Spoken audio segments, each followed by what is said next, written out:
Really excited to welcome you here, and thank you, Eric, for making the time. It's a very, very interesting story how Eric got started in the video conferencing. He started at WebEx, which was 1999, 1997. Right? 1997, okay. I joined early on as one of the first several founding engineers. Yeah. Right. And what made you interested in the video conferencing space itself? Tell people. Oh, that's a long story actually, and it's back to 1987. And I was born in China, and I was in a city in college. My wife, she's 1 year older than me. She's another college. Back to 1987, it's a nightmare if I travel from one city to another city. It took me more than 10 hours, and also no direct train. And quite often I needed to take a train, over the night, and then take another train. And the train is extremely crowded. Quite often I can stand there, I can sleep for several hours because all the people around me, right? So the smell is horrible, right? And every time I would say, gee, why it took me so long? I was thinking one day, I would say, wow, someday if I can have a device, right? I can, talk with her, I can share something with her. I think that would be wonderful. That's how I thought about that, and that's 1987. So yeah, so I cannot connect the dots back then, but later on I came to the Valley in 1997. Yeah, so I realized that. So all the investors making money from WebEx and Zoom can thank your wife, right? That's my girlfriend at that time. So yeah. Awesome. Anyway, that's a personal story. So yeah. All right.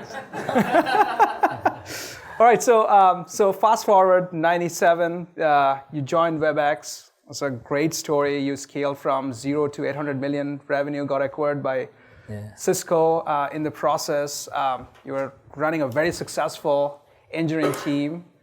And then you decided to leave and do it all over again. What was going on in your minds?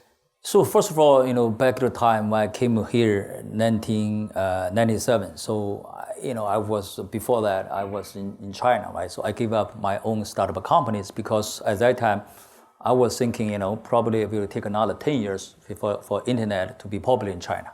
So I was not patient. That's why I came here.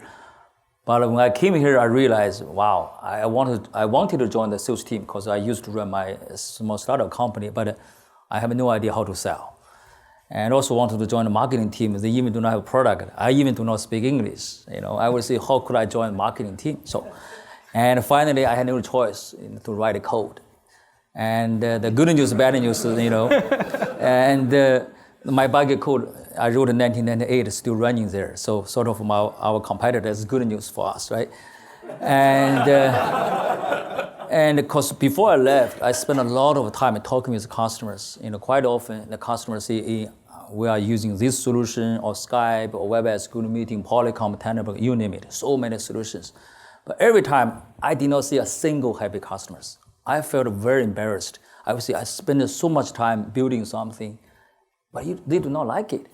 It gave me all kinds of reasons. I realized it's not our fault at that time because of the new problems. The WebEx, the solution we built before to address the older problems. That's the problem in 1997, 1998. So new problems, you got to have a new solution. Cisco is a great company. I was corporate VP there. I still failed to convince other people to build a next generation solution. Quite often, companies, they do not want to cannibalize their existing solutions, except for Apple, maybe they did very well. So that's why I decided to leave. I really want to build something customer, they really enjoy using that solution. Every time when they use Zoom or any solution you build, they will say, I like that solution. Otherwise, say, oh, you built that solution really sucks. You feel very bad, right? So that's a key reason I left. I want to build something customer really enjoy using that. So that's a very interesting point. I want to double click on that point of customer happiness.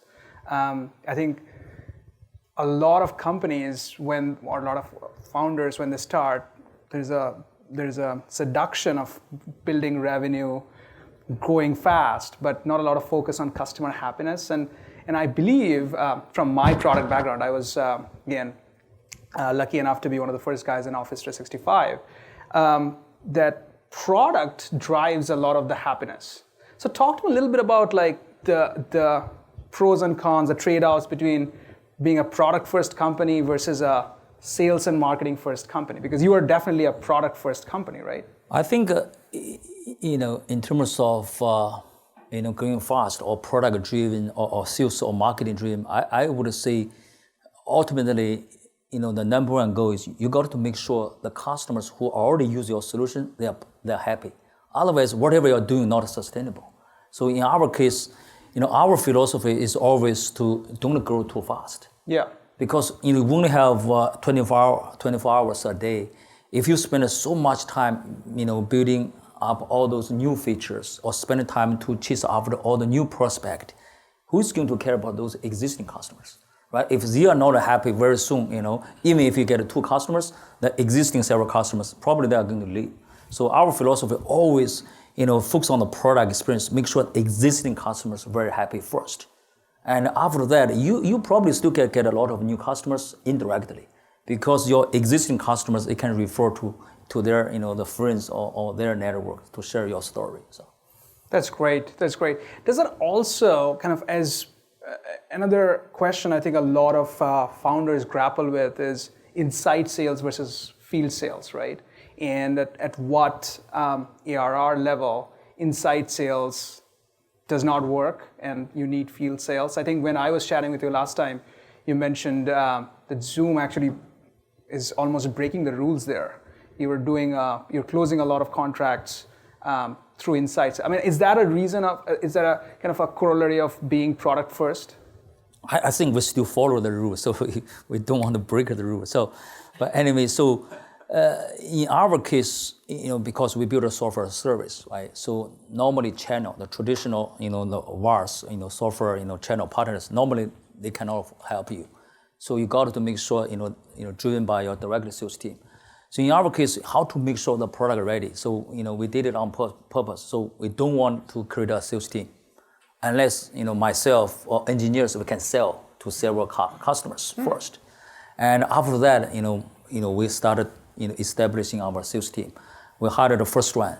And before he can close several deals, we don't want to hire another one, right? So kind of a step by step. And overall, the goal is every day, and when we get the customers, we monitor, the usage.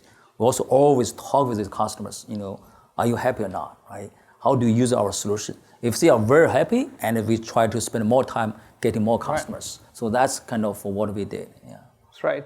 At what stage, I know a lot of founders have this question, and it's kind of, I don't know, there is a right or wrong answer. Maybe for a second-time entrepreneur, it's easier to hire C-level execs, right?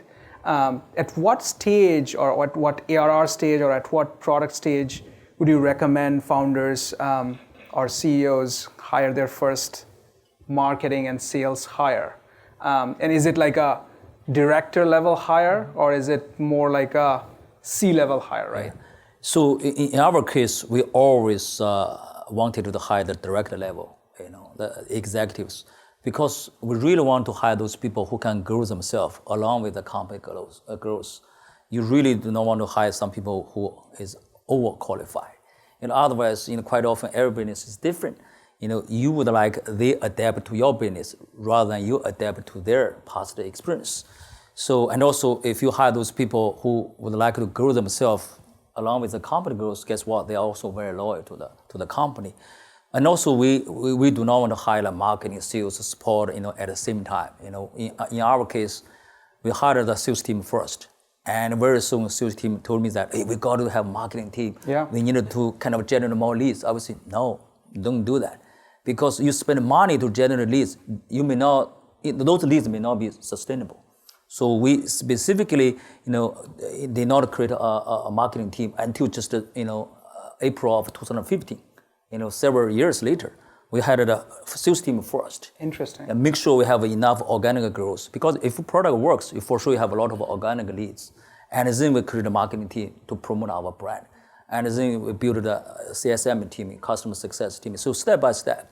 If you do at the same time, you do not know which one really helped you, get so many leads, help you close those deals. So That's very interesting. And by the way, Eric always tells me you want to grow in a balanced way. You want to not spend a lot of money, but his balanced growth is like 300% growth.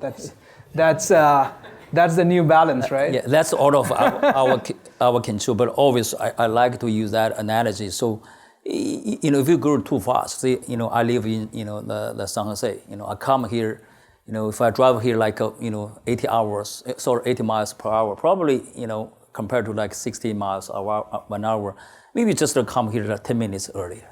However, the risk is very high, right? So you might get a ticket, right?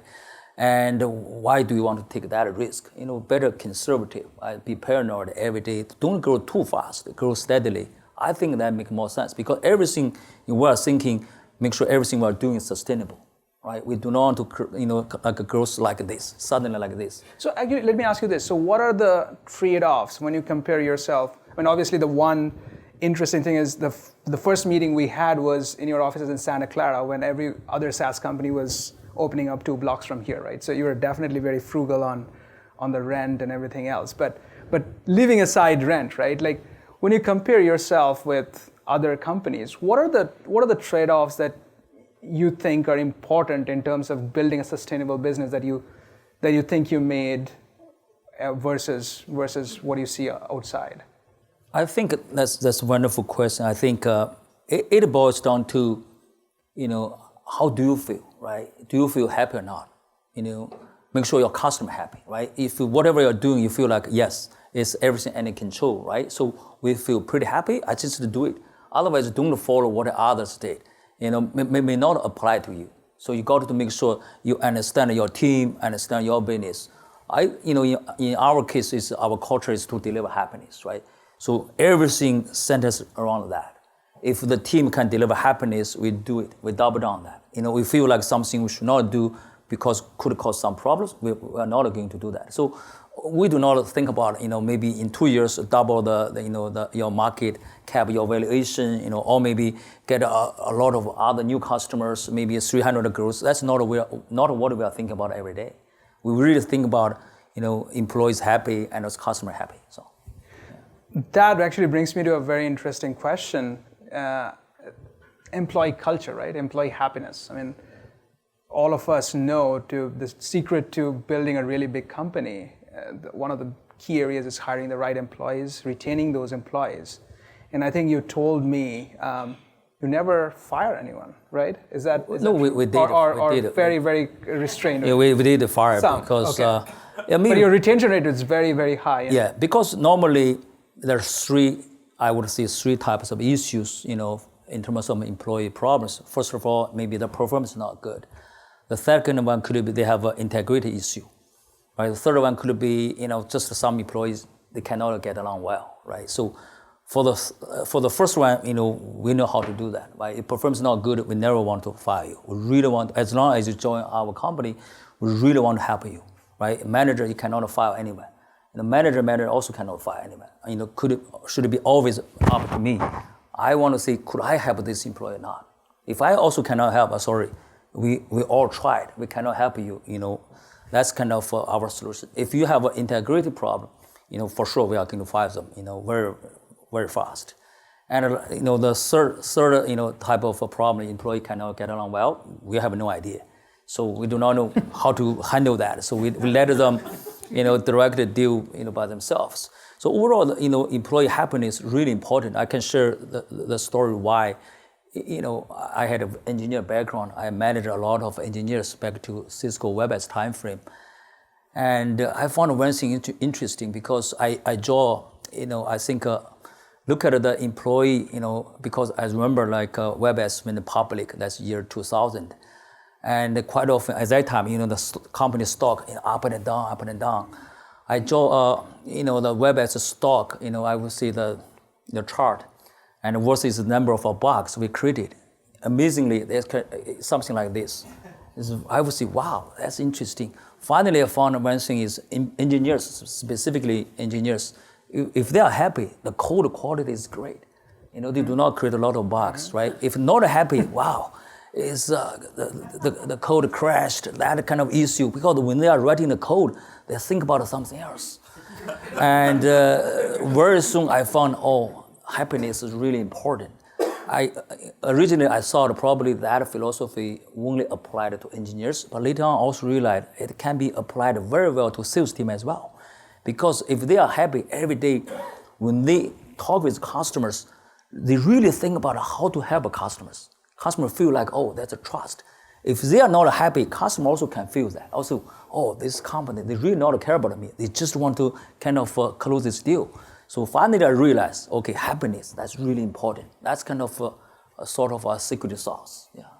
That's actually very interesting. So customer happiness, I can understand, right? I mean, you give a great product which works on all kinds of platform, which Zoom does. Customers are happy. But if your employees not happy, you can never make a customer happy. How do you, what makes your employees happy? Like what are the one or two things? I mean, obviously you can pay them millions, which as a startup it's hard, right? So as a startup, like what are the things one or two things that you could do differently to make your employees happy? So in our case, in our company's value, it boils down to our company value. So our value is just one word, care. So really let employees realize after they join the company, we really care about them, right? Our value is care about all of our employees. We care about the community where we live. We care about the customer. We care about the company. We care about the teammates. We also care about ourselves. So every day, whatever we're doing, we keep, talking about that, right? So we have also great examples we're going to share. Ultimately, if your employees really understand, this is a company, my teammates really care about us, I think they will be happy. And not because you pay them a lot of money, it gives them a lot of stock. I think, don't get me wrong, all those great if you can, but it's not sustainable. It's not sustainable. It's really not sustainable. Yeah. How do you handle tricky employee situations with regards to happiness? Yeah. So first of all, you got to understand what's the exact problem. When something happens, don't be eager to have a solution, to take some actions. Don't do that. You got to take a step back. If you really care about somebody, you really understand what had happened. Because of performance, or because maybe your skill set, or maybe because something changed, your process changed, right? You really understand the exact problem. And then do all you can to figure out what's the root cause. Maybe your company does not have a good training program.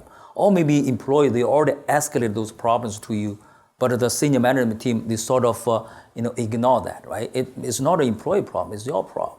And if you know the root cause, then you can build a solution to fix that completely. I think overall, quite often I found, some problem happens, ultimately that's not an employee's problem. It's your management problem. Or maybe your culture issue. You got to take a step back, really fix from root cause level. Otherwise, you think you fix that problem, but guess what? That problem could happen again and again. So, yeah, I think say it in a different way. What you're probably alluding to is with the startup growing, you also need to put in place an organizational structure of actually dealing with this, which... Don't do that. Really? Yes. Okay, all right. Ideally, you make the structure very, very flat, right? And also you cannot count on, or you have, I would say the HR, a big HR team, they got to be responsible for that. Uh-huh. If you do that, guess what? All employees, they will be very reactive. They will see, that's HR problem. They never thought about that's their problem. Ideally, you do not have built a big HR team. I like HR, but make sure that, especially for startup company, you make sure all employees, they got to realize, they need to help. They need to proactively help. And don't count on, some other departments. Otherwise, you build I think more like a bigger company, HR team, and also a lot of, process. I think that's not a good idea. Ideally, it should be every employee's responsibility. In our case, we really want our employees happy. We even have a chief happiness officer. Huh. But guess what? That's not a full-time job. She's our, sales account executive. That's her part-time job. And she's thought about all those ideas, share with employees. Every Friday we have a theme. It's kind of a part-time job. It's very interesting, but when you think of how many employees do you have today? We have a little bit over 400. 400? Yeah, 400. So 400, it's understandable. Like you can still keep things pretty flat, but when you grow from 400 to 4,000 to 15,000, do you think this still scales? How do you think about that? I don't know, because I never had that experience before. But if we can grow to like 5,000, I still think I want to have a very flat, structure. And I hate bureaucracy, and I came from that world, so. As I said, you want to break rules, but do it the right way. Yeah. Overall, it kind of, you got to trust your employees, make sure this is their company as well. They got to be responsible, don't let them count on somebody else. That's why, anyways, I do not know if that works or not, but at least for the size of a Zoom, like several hundred employees, probably that's the best, That's great. structure. No, that's a great discussion. In the competitive video conferencing market, how does Zoom's product stand up to others? Yeah, so before I answer to that question, I also think in not only the video conferencing, every product, every sector, every the business you're trying to enter, also the commodity. You cannot, I would say, find a sector where you are the only player. So video conferencing also is not an exception, right? So also for sure is very crowded, compared to a lot of other, the market. The reason why I think we're better is because, as I mentioned, early on. So before we build a solution, we really spend time talking with the customers, really understand the pain point. And after that, we were not eager to address that problem. Just quickly, grab some open source code. Right? 6 months later, see, we have a solution. But guess what? That's not sustainable. After I left Cisco, the top 45, top 50 engineers who built WebEx before, they all left. They followed me. For the first 2 years, we were just heads down to the product side, without doing anything, just to build a foundation. 2 years for so many engineers. So that's why, our foundation, the platform, is very strong compared to any other solutions. Quality is much better. We build our codec. From an architecture perspective, we are better. Another reason is, every day, maybe also we did something a little bit differently. And we do not have a product manager, for a long time. Until last year, we had it. 4 years. 4 years later, we had the first product manager. The reason why I want to make sure those engineers, they listen to the customers. Because otherwise, they all talk with the product managers in case something's wrong, right? They got to see, engineers, you do not have PM. What can they do? The only source you can get is talk with the customers, understand the customer pinpoint. I think that's another difference. I think overall, I do not think there's any secret sauce. Just every day, we work harder, we listen to customers, we really care about customers, we make our solution better and better every day. So to add on to that question, so I can understand the product quality is great, but does pricing also play a role? How do you think about pricing? Yeah, pricing, I always like the idea to leave the money on the table. If you can charge a customer, say like $10 a month, don't charge them 12 or 11, just to charge 10 or less. I think, that's back to also advice I got. I really like, the Walt Mossberg, right? He's a blogger, very famous. Actually, he introduced the Zoom to the world. And that's several years ago, he wrote a very nice blog. And, on that day, we got more than 50,000 users. He shared, and also sent me an email. Eric, down the road, when your solution ready, make sure, don't give a fair price.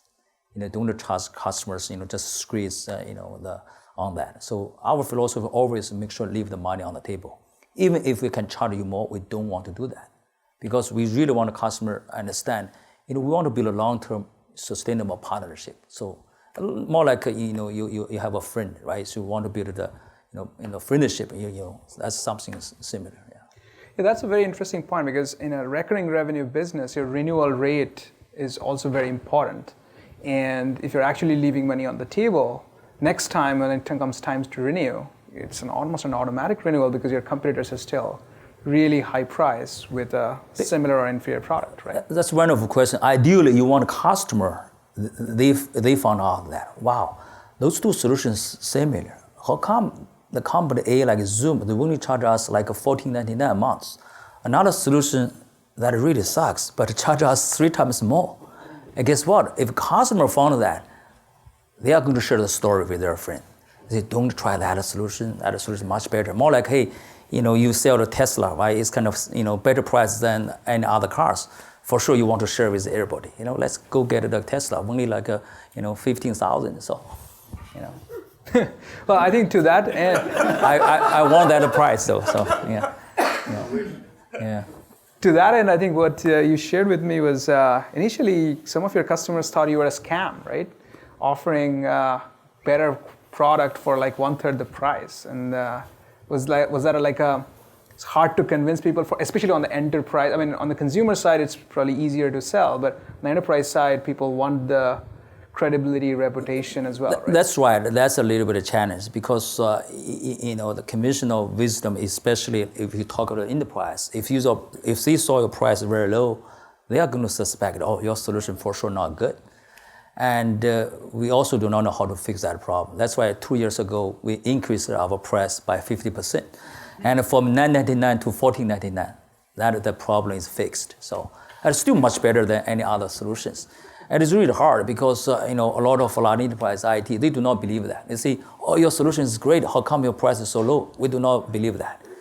It happens. So, and it's really hard to convince. Every time our sales rep, when we share that price with customers, very few believe in us. So finally we're good. Let's increase price. So that's good. And also we got to father the price for our existing customers, and new customers got a little bit higher price. So. However, if you start at a higher price, down the road you need to lower the price, there's a lot of problems. So you better start from a lower price, give you more flexibility. What kind of customers did you pursue through the journey of the company, and did that change over the lifetime of the company? So we targeted knowledge workers. For sure, we wanted to start from SMB all the way up to large enterprise. But how to get it there, every company is different. In our case, we started from SMB first, because we believe if you start from SMB, you make your product better and better. Down the road, you can talk with large enterprise customers. If you start from large enterprise customers, it's really hard, come down to target SMB customers. So that's why when we started, we focus on SMB customers. We do have a freemium product to target those prosumers as well. But 3 years ago, and quite often, our SMB customers, they are using our service, talk with large enterprise customers, also, get our, service exposed to large enterprise customers. And then we have more and more large enterprise customers as well. So ultimately, we want to focus on both SMB and the large enterprise. You cannot say, I only focus on one segment. It's hard. However, if you start from a large enterprise, only focus on large enterprise, if your solution, say like a Workday or ServiceNow, that also is great. Because you focus on large enterprise, overall, software service, the churn is very low, right? If you can do that, this is great. But at least in our case, it's very hard. So, yeah. So, I mean, talking about that SMB, starting with an SMB, I think a well-known problem with SMB is the systemic churn, right? Yeah. Businesses go out of business. How did you deal with that in the initial days? It must have been hard for you to deal with the systemic churn where you don't have any control. Your product works great, but you still lose revenue. So, because in our case, we have a sort of a three segments. The prosumers, who just go online to buy one account or one seat. And also have an SMB customer, also have a third segment is a large enterprise. Our SMB and a large enterprise, the churn is very manageable, it's very low, especially for large enterprise, very low. The churn is coming from the online buyers. They just go online to buy one. I think it's really hard to kind of improve the return over there, because the reason why they buy your service, they use this month, next 2 months they are traveling, they may not use our solution, but that's okay because they will come back. So as long as when they are using the service, make sure they are happy.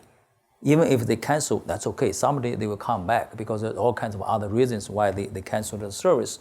So, we see a lot of, the customers who went to our website and, subscribe to 1 month and use it for several months, pretty happy, and it canceled. But several months later, they come back. That's okay because, we view I would say the low and the prosumer market more like a marketing platform.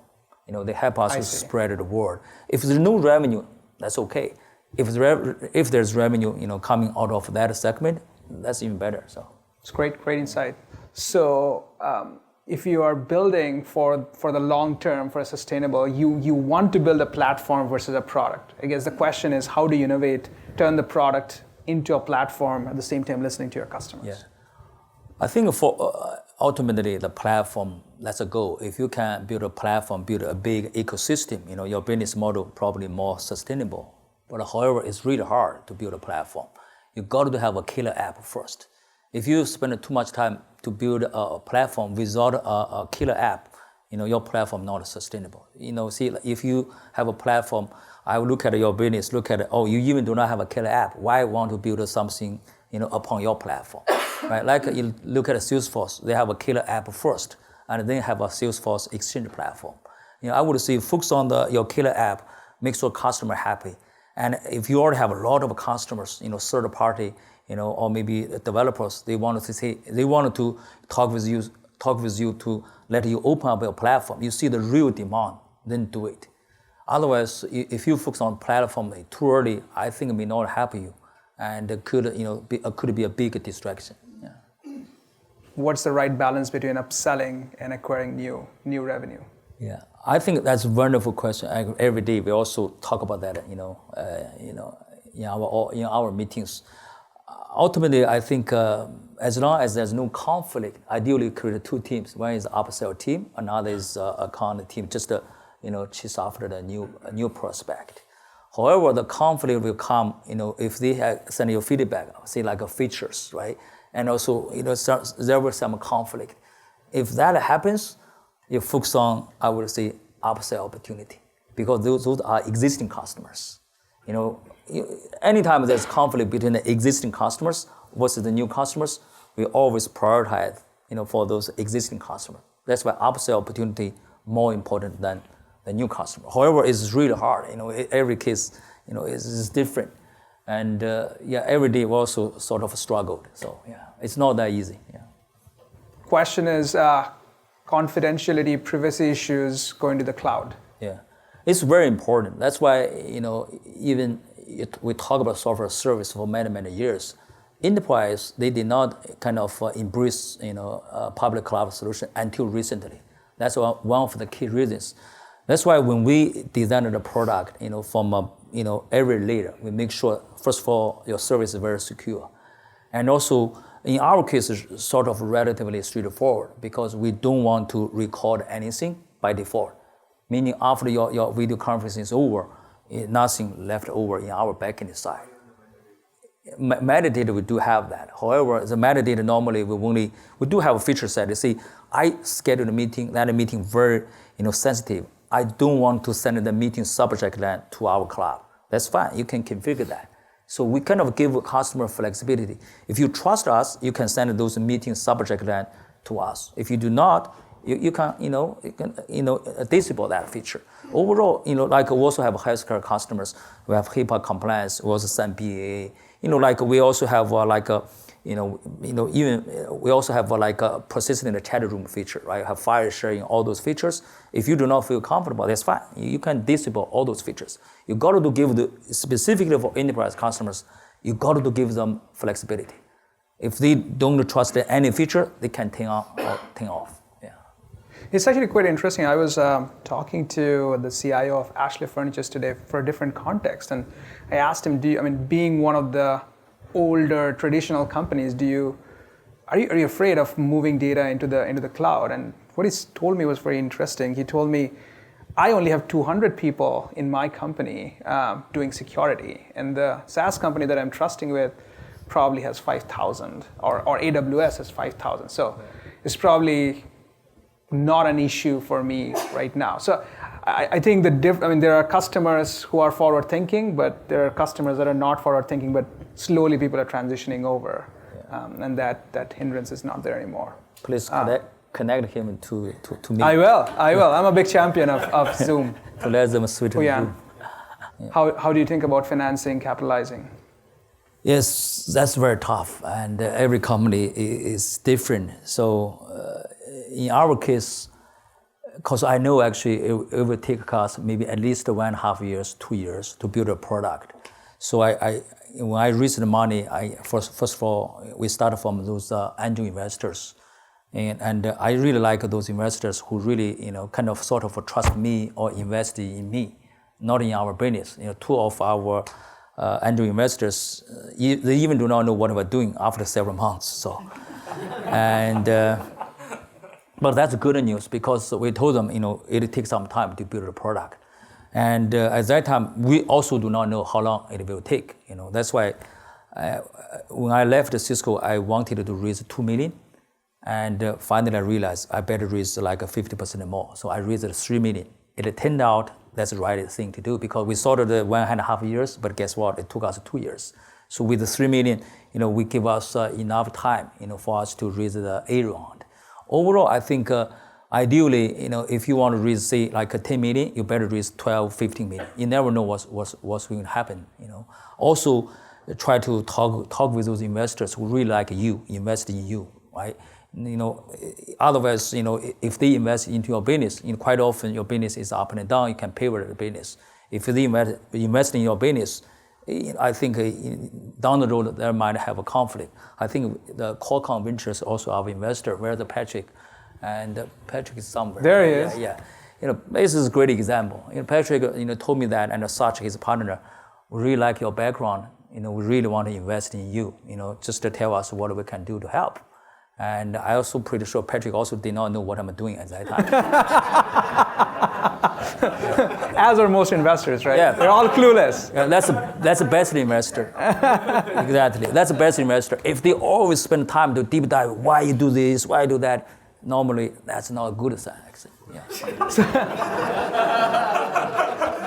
So jokes aside.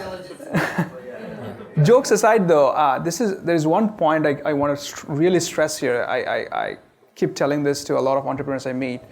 Financing and fundraising, you should even consider this more seriously than probably your marriage because you can get out from your marriage with a divorce. You cannot get out of your investors. So this is a very, very, very tricky. By the way, I add one more thing because Joydeep is so right. I also like to use that analogy. More like when you were young, you want to think about who to marry, right? You don't want to date with those like always ask about, hey, how much money you have? What's your family background? Are you going to be a millionaire or not, right? You really like the girl really kind of I just want to marry with you, right? That's kind of a similar philosophy. So, all right, we talk the same romantic language. So profitability and competition. Yeah, I think overall the cash flow really important, right? If you have a positive cash flow, even if you are not profitable, you still can survive. So profitability, I think, may not be the most important thing. The cash flow positive is really important. I think early on, if you can be cash flow positive, that's also our philosophy. Even if we raise a lot of money, we still want to be cash flow positive. Last year, we also cash flow positive because you wanted to control your destiny. I always think about that. Don't assume your investors, they are going to give you more money. Anything could happen like year 2000 or 2008, right? So I think about how to be cash flow positive early on, really important, yeah. So how do you keep your team motivated during the product building phase, right? That's a wonderful, wonderful question, actually.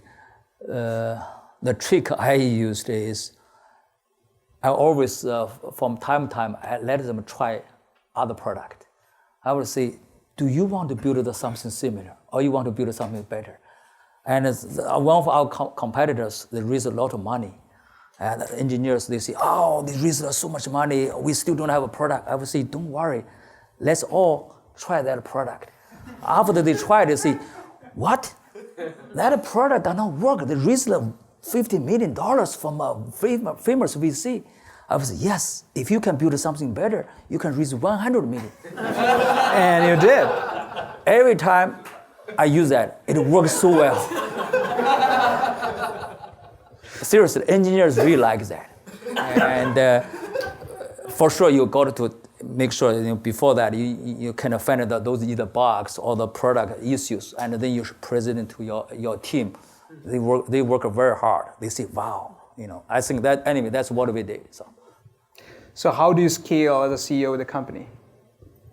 I do not think there's any difference between today and versus several years ago. I just kind of like have a more, the departments. When we started to have engineers, and then we created a sales team, and then support team, and then customer success team, and then marketing team, and then HR team, and then business operation team. So step by step. And we still do not like have a general counsel or CFO or CIO. We do not have that yet.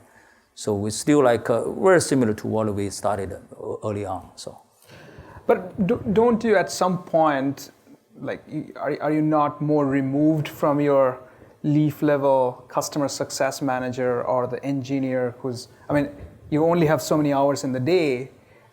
Do you feel like removed from the front lines? So in my case, before we have a customer, I spend probably 80% of the time on product side. After I have customers, I spend around 70, 80% of the time on customer side. Quite often I need to sell as well. And I understand that's not scalable, but down the road probably back to the product side. But always you got to make sure adapt yourself to your business. If a sales team needs some help, or if you want to spend more time with customers, just do it. If the sales team can handle that very well, you come back to the product. So I think overall, you got to be flexible, and that's probably, I did not feel there's any change. Everything is sort of like organic. And also, I needed to spend more time with large enterprise customers. Every day I look at my calendar, all the meetings is large enterprise customers. So interesting. Yeah. So how do you prioritize the product features? Always think about the simplicity. Don't add too many features. Just focus on if you can focus on one use case, don't focus on two. Just focus on one use case, get that done so well. And then get the first happy customers, gradually add more and more features, but don't add too many things, when you release your version 1 to the customer. Focus on one use case, make it so simple, very straightforward, very easy to use. I think that's the most important thing. You got to think about how to, not add too many features. Otherwise, it's really hard to manage. Yeah. Oh, when you started growing the sales, it sort of backs to every day where you spend the time, right? So see, before our product fully ready, for sure I spend all the time on product side. After the product ready, we started selling to our customers every day. We see the customer, they have a feedback, they have all kind of thing. I look at it from a company perspective, that's top priority.